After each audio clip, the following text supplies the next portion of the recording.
So good morning, and thank you for joining us at our One World Spiritual Center online Sunday gathering. I'm very glad you're here on this beautiful October 16th. So this is our final online Sunday gathering.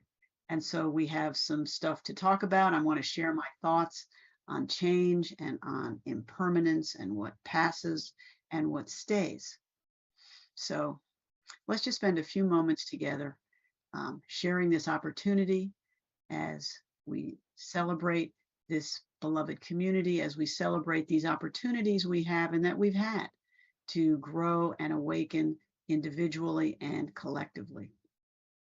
So let's just take a minute as we start and take a breath, and let's just bring our awareness to this right now.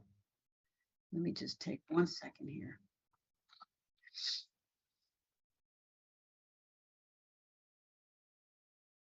Take a breath.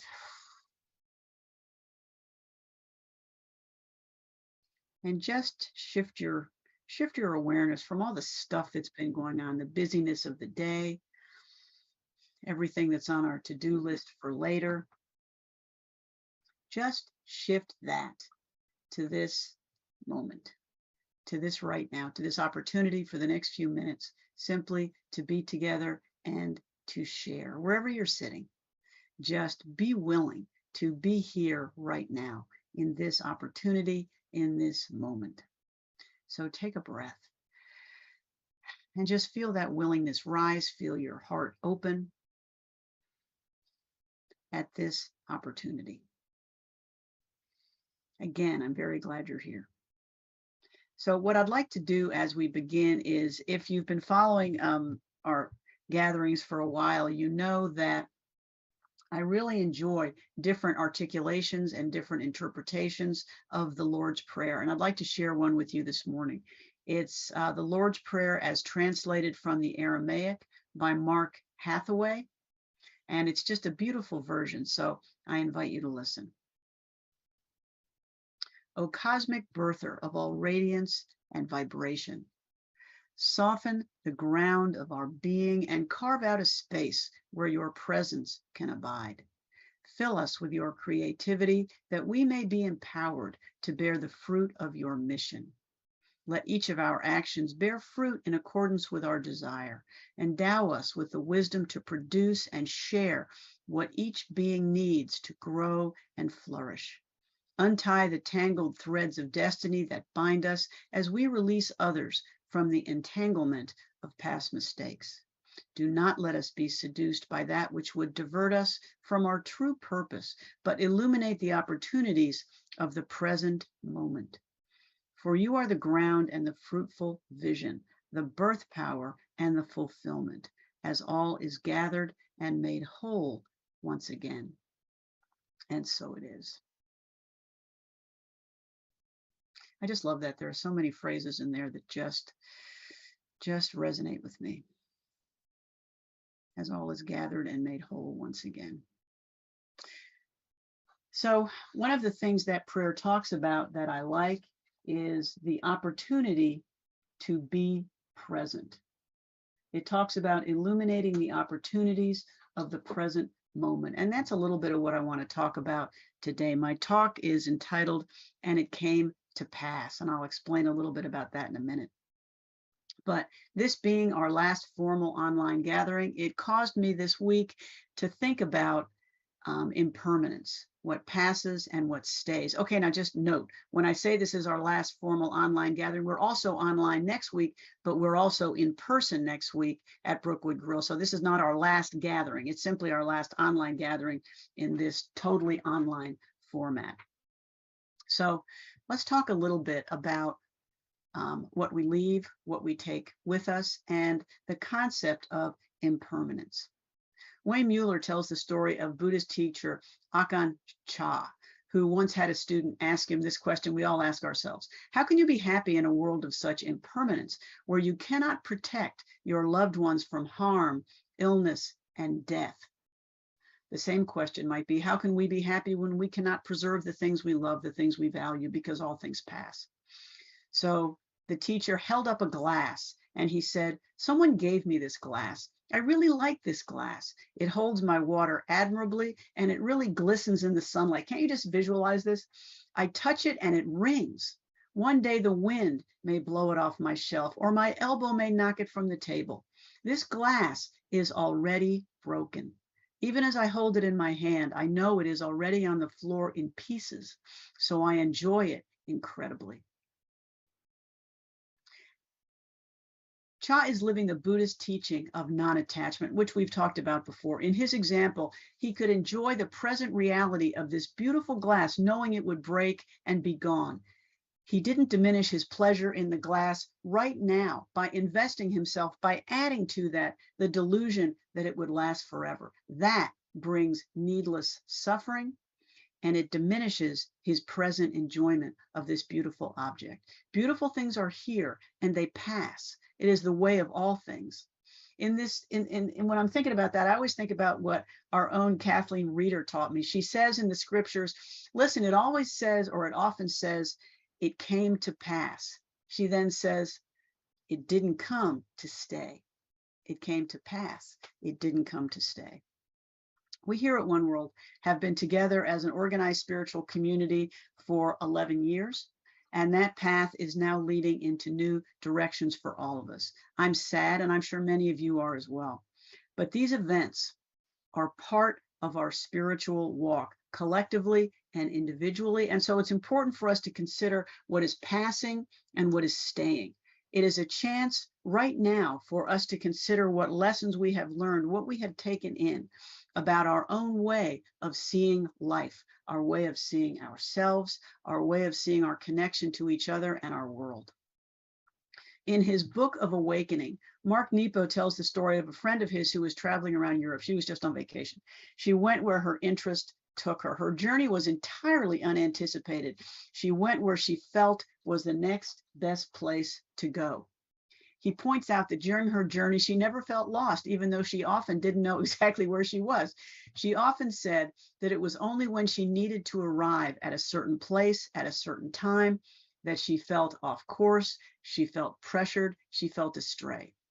She realized that the narrower her intentions on any one day, the more she felt behind and late and lost. The wider her set of intentions, the less focused she was, the more open she was to the possibilities of whatever was going to happen, the more often she felt that rush of discovery and spontaneous joy.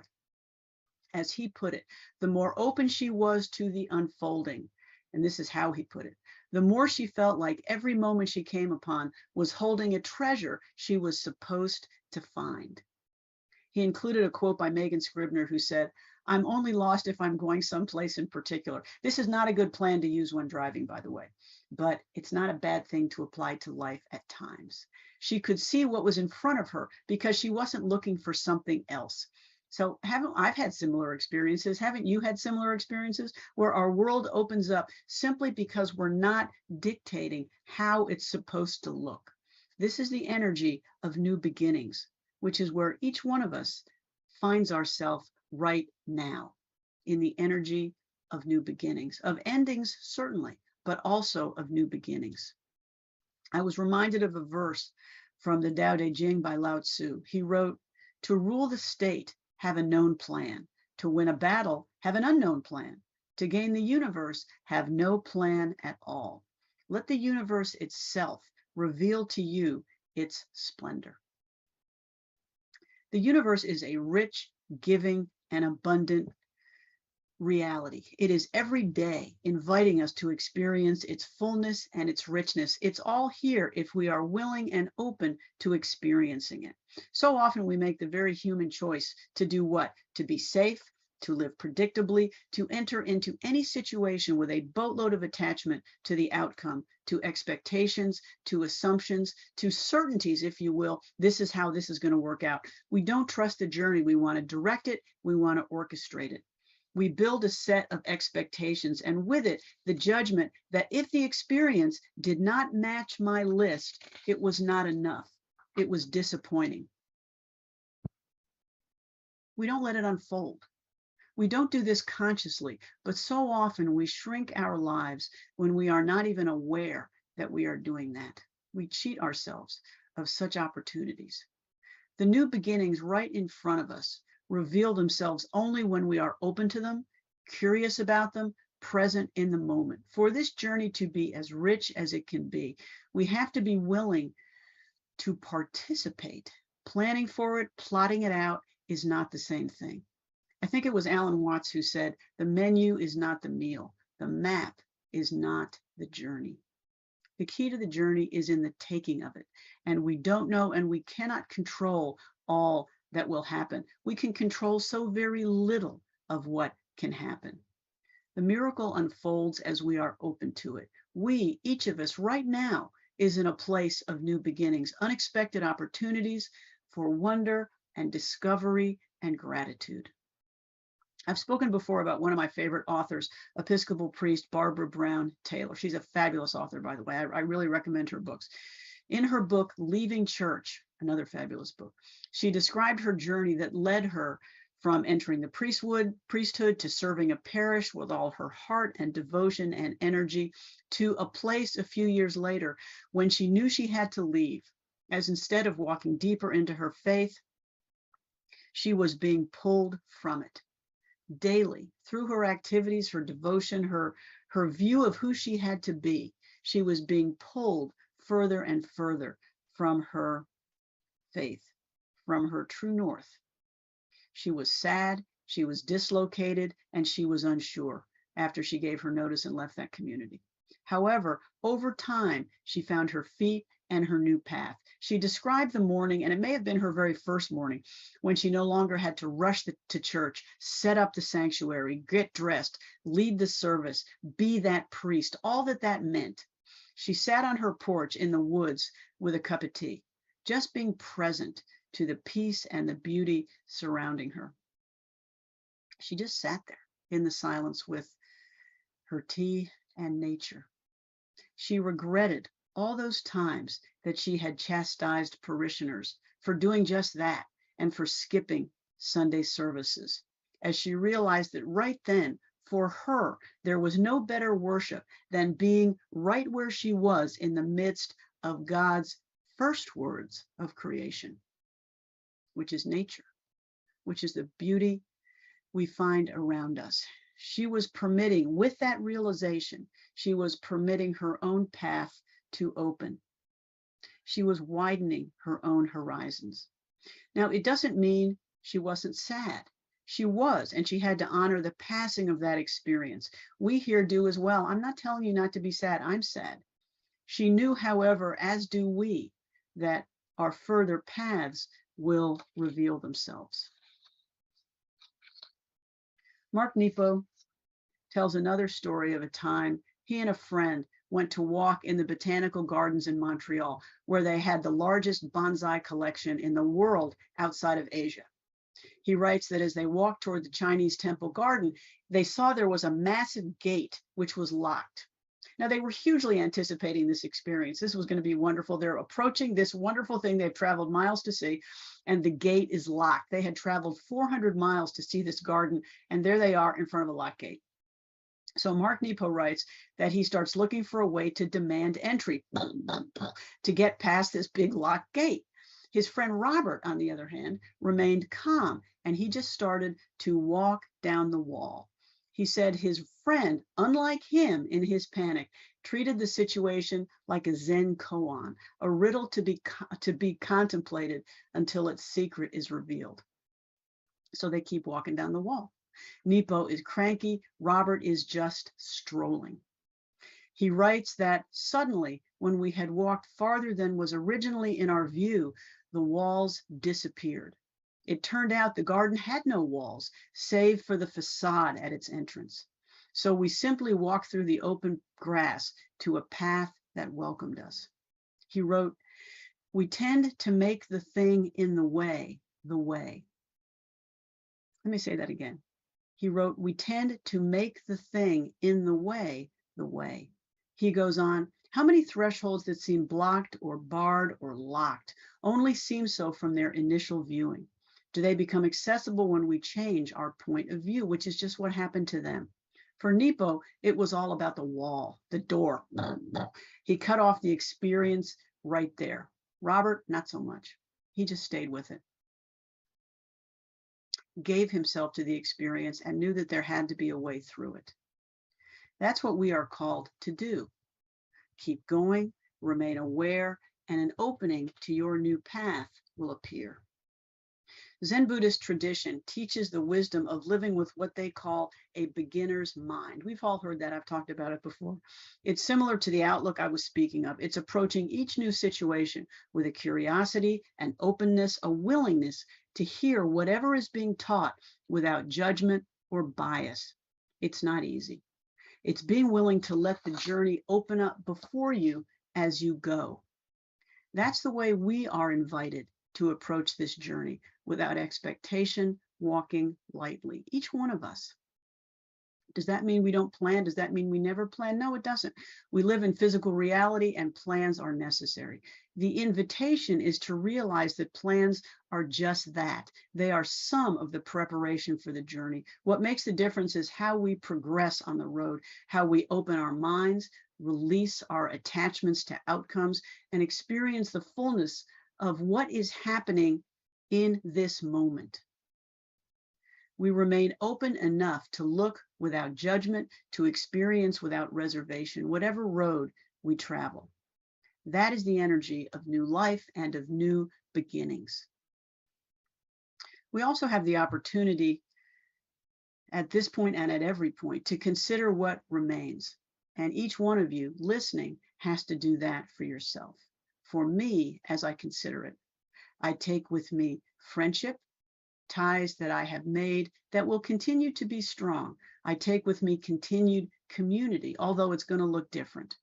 We have built community here. We have been so good at that. And those ties will remain. Those opportunities will remain, however you wish them to look. I also take with me the richness of the world's faith traditions, the sages, the teachings, and so much wisdom that we have shared over the past years. There are so many different languages, images, and stories that help me remember, because that's what they do. They just help us remember and touch the deep beauty and mystery that I carry within me, that each one of you carries within you. My horizons have been opened, and I hope yours have been as well. I have learned a different way to see myself, a different way to show up to my world. I have learned new ways to see, and that journey continues.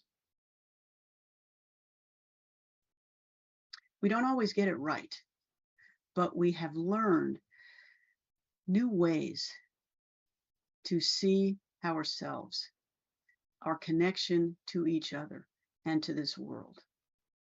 In her book, Life Gets Better, Wendy Lustbader said, "We have to dare to venture beyond the familiar landmarks of identity in order to locate the next version of ourselves."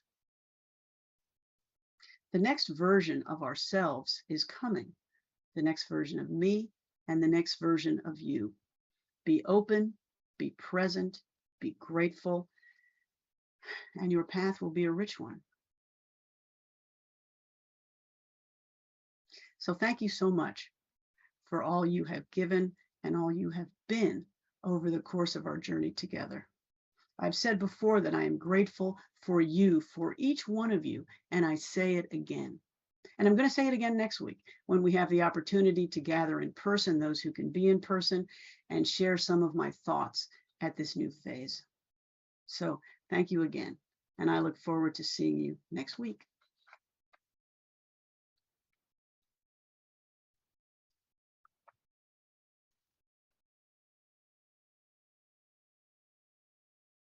So this is our chance in this gathering to spend some time in prayer together, in reflection together,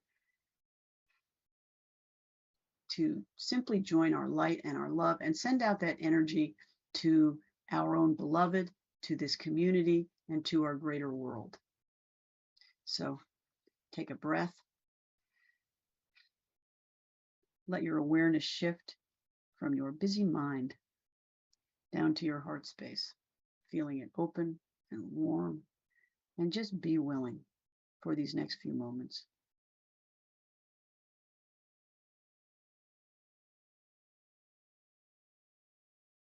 Take a breath and just feel that energy change.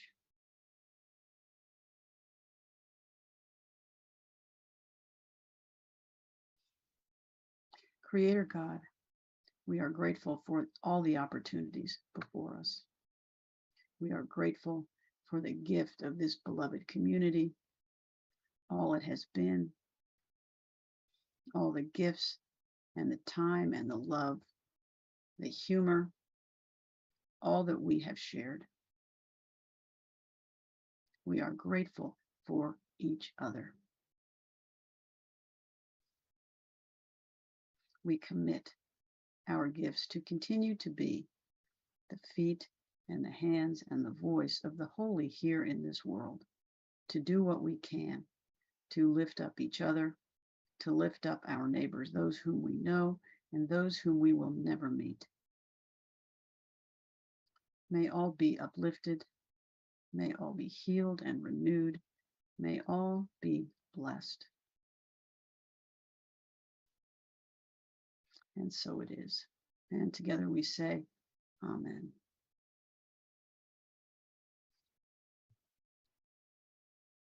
So let's take the next few minutes, as we do in our Sunday gatherings, and just, if you have a beloved or a circumstance or a situation that you were facing or a challenge that is coming up, let it just rest in your awareness for a second.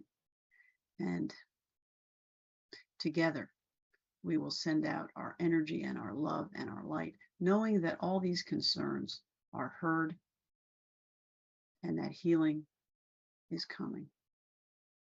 We also include in this time gratitude for this community, for each other, for all we have been, for all we are, and all that we will be.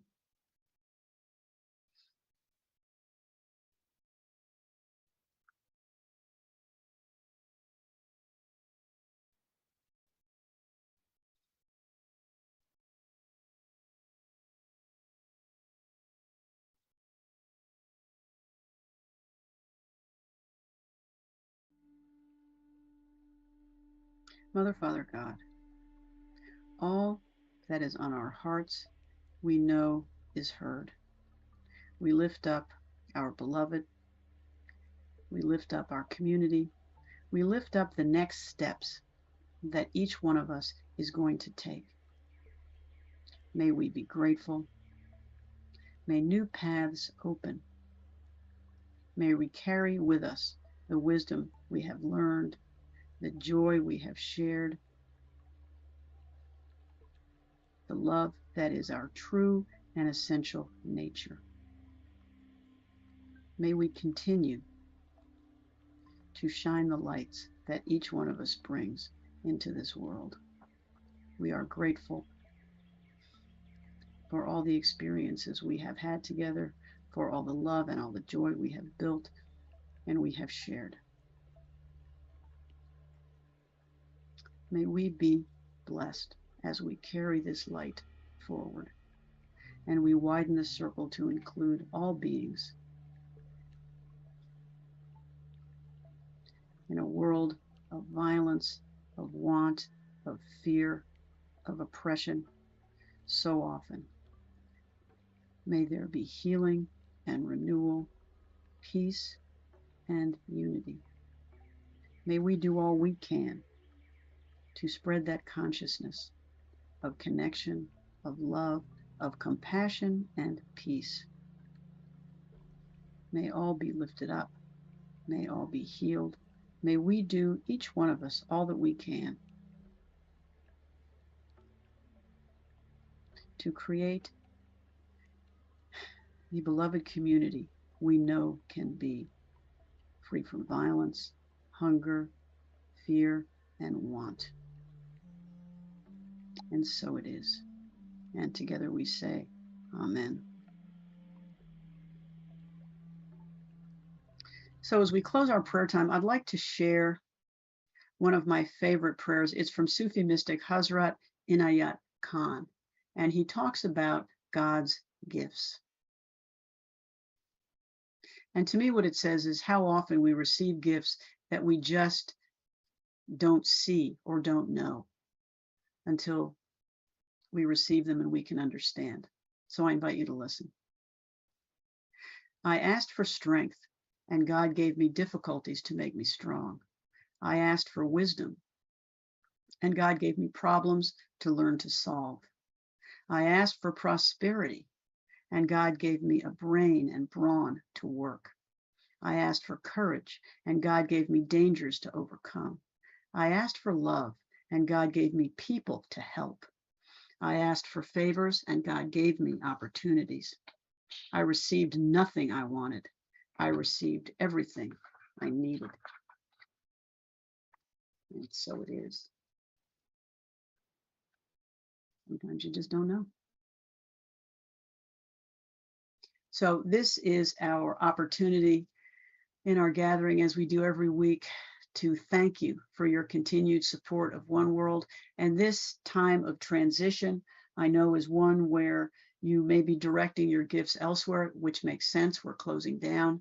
But I just encourage you to continue to give. And I hope that you have experienced a benefit from the tithes and the gifts you have made over the years. If you want to direct your support to One World, we still have expenses we need to pay till the end of the year, and we are very grateful.